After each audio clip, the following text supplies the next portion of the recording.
Assalamualaikum warahmatullahi wabarakatuh. Bertemu lagi dengan saya Zen Firdaus Arizal dalam pembelajaran bahasa Indonesia. Nah, kali ini saya akan mengajak kalian untuk membahas sebuah materi, yaitu teks laporan hasil observasi.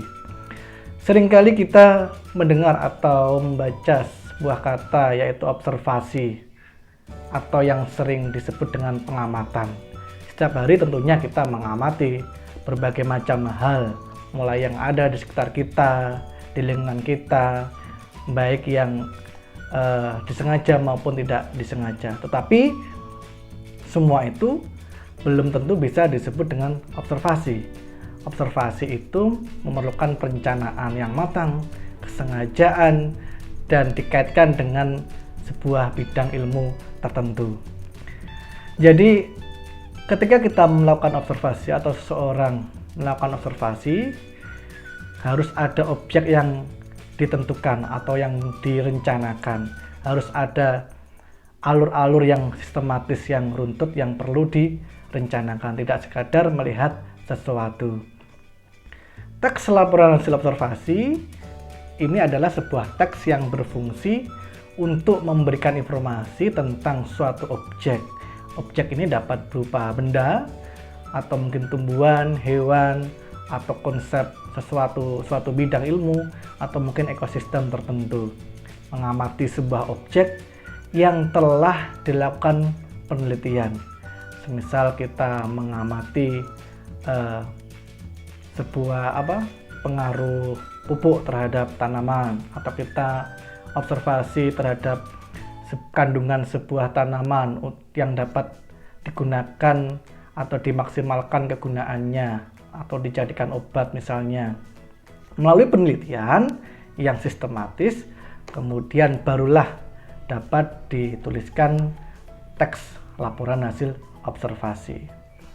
Teks laporan hasil observasi memiliki ciri-ciri sebagai berikut.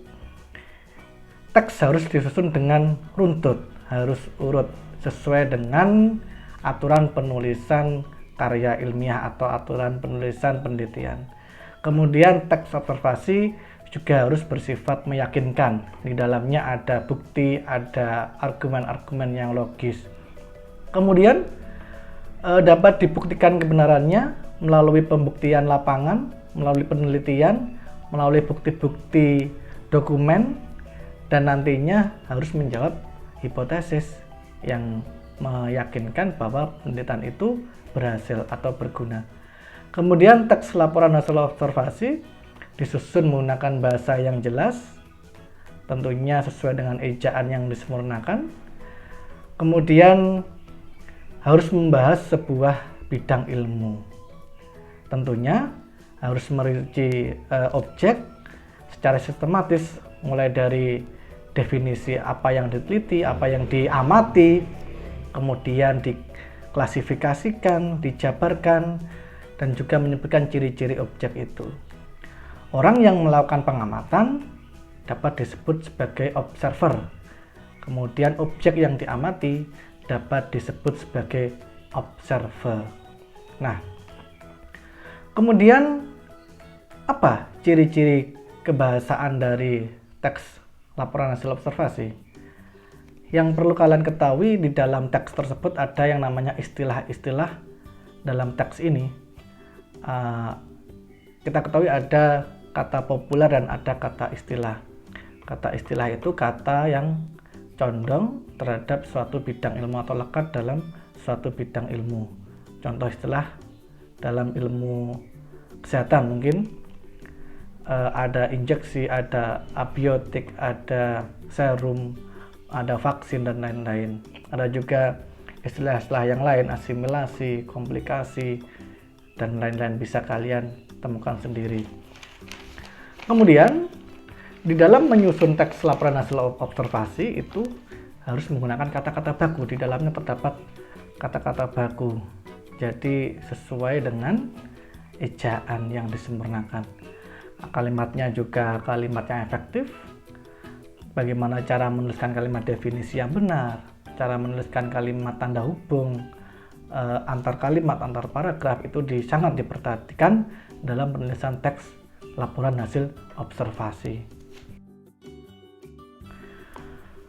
Bapak contohkan salah satu contoh teks laporan hasil observasi yang berjudul Tanaman Ajaib Basmi Penyakit dengan Toga, Tanaman Obat Keluarga. Di situ ada observer yang bernama Salsabila, kemudian objek yang diamati yaitu tanaman ajaib basmi dengan toga. Waktu pengamatan 17 September 2018. Tempat pengamatan, tujuan pengamatan, dan hasil pengamatan. Dapat kalian baca sendiri di materi yang sudah saya bagikan. Selanjutnya, saya akan mengajak kalian untuk memahami struktur teks laporan hasil observasi. Ada beberapa bagian. Yang pertama, orang yang membuat laporan, kemudian objek yang diamati, waktu pengamatan, tempat pengamatan, ada juga tujuan pengamatan, hasil pengamatan, dan simpulan. Bagian yang terbanyak yang perlu ditulis secara lengkap yaitu ada di bagian hasil pengamatan. Hasil pengamatan ini memuat definisi umum tentang objek yang diamati, kemudian deskripsi bagian, kemudian deskripsi manfaat, kemudian simpulan.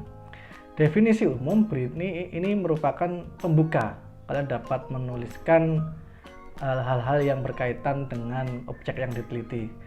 Deskripsi bagian ini merupakan isi dari hal yang dilaporkan, kemudian deskripsi manfaat atau bagian penutup, dan diakhiri dengan sebuah kesimpulan.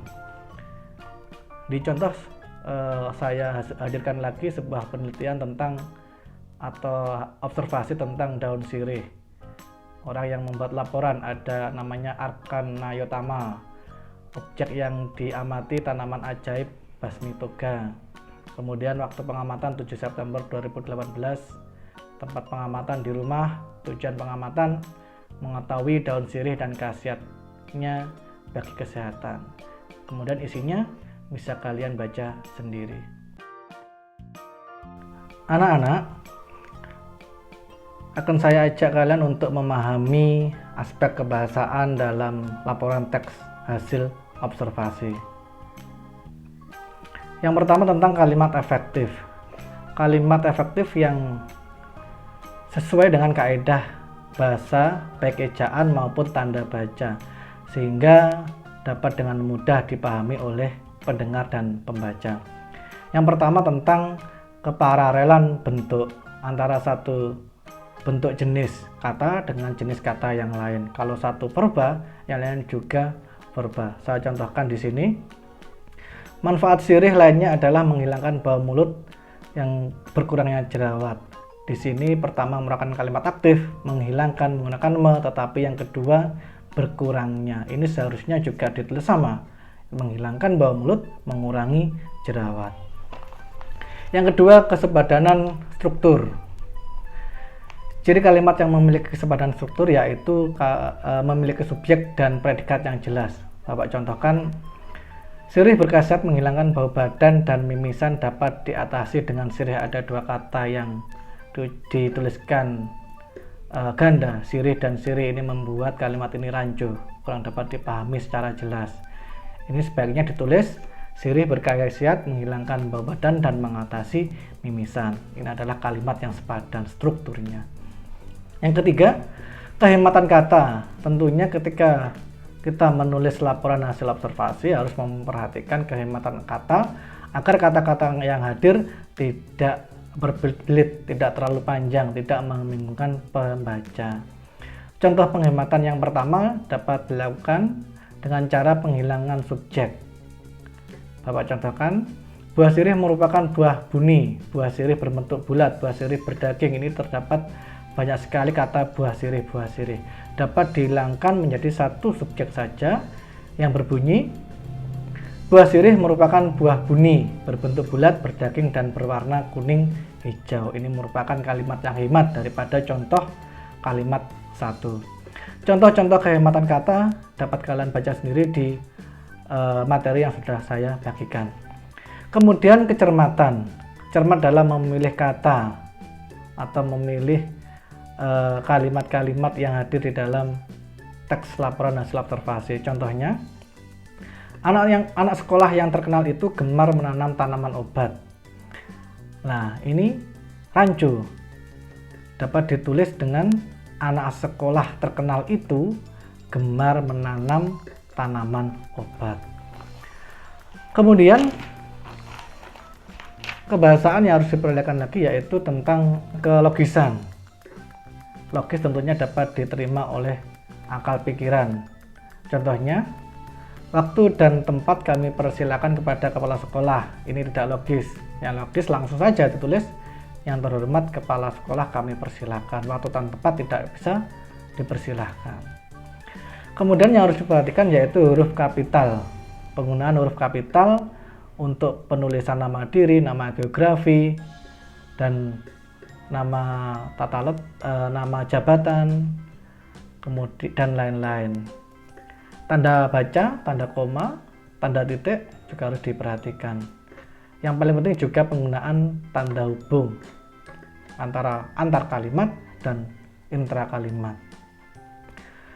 Lebih jelasnya bisa kalian baca sendiri nanti materinya. Penggunaan himpuan asing juga harus diperhatikan, bisa kalian baca sendiri di materi. Bagaimana penulisan kata serapan dari bahasa asing yang benar, bagaimana ejaannya, dan itu sangat penting dalam penulisan sebuah teks laporan hasil penelitian. Mungkin sekian saja yang dapat Bapak sampaikan. Kalau ada pertanyaan bisa langsung menghubungi saya melalui WhatsApp, atau ada yang kurang jelas di materi kalian bisa langsung bertanya. Sekian dari saya. Assalamualaikum warahmatullahi wabarakatuh.